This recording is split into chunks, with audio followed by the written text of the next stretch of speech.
સુરતના રાંદેર વિસ્તારમાં સરકારી વકીલ મેહુલ દેસાઈના પુત્ર પર અસામાજિક તત્વો દ્વારા હુમલા કરી લૂંટી લેવામાં આવ્યો હતો। આ ઘટના બાદ શહેરના વકીલોમાં ભારે રોષ જોવા મળી રહ્યો છે। હાલ ત્રણેય આરોપીની પોલીસ દ્વારા ધરપકડ કરવામાં આવી છે અને આરોપીઓ રિમાન્ડ પર છે।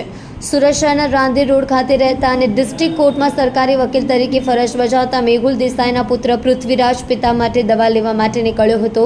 તે દરમિયાન રામનગરની તરફ આવેલા ભિક્ષુ ગૃહ પાસે કેટલાક અસામાજિક તત્વોએ કાર આંતરીને પૃથ્વીરાજને બહાર કાઢી માર મારી હાફ પેન્ટ પણ ફાડી નાખી હતી। એટલું જ નહીં, આરોપીઓએ તેનો વિડીયો પણ ઉતાર્યો હતો અને ઘટના બાદ જ્યારે પૃથ્વીરાજ કારમાં બેસી રહ્યો હતો ત્યારે આરોપીઓએ કહ્યું કે કેરોસીનથી કારને સળગાવી દઈએ અને આને મારી નાખીએ।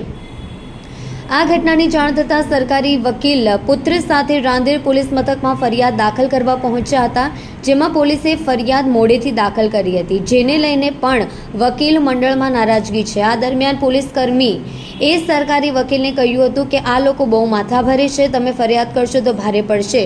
સમગ્ર ઘટના બાદ સુરત કોર્ટમાં વકીલ મંડળ દ્વારા ઠરાવ કરવામાં આવ્યો હતો।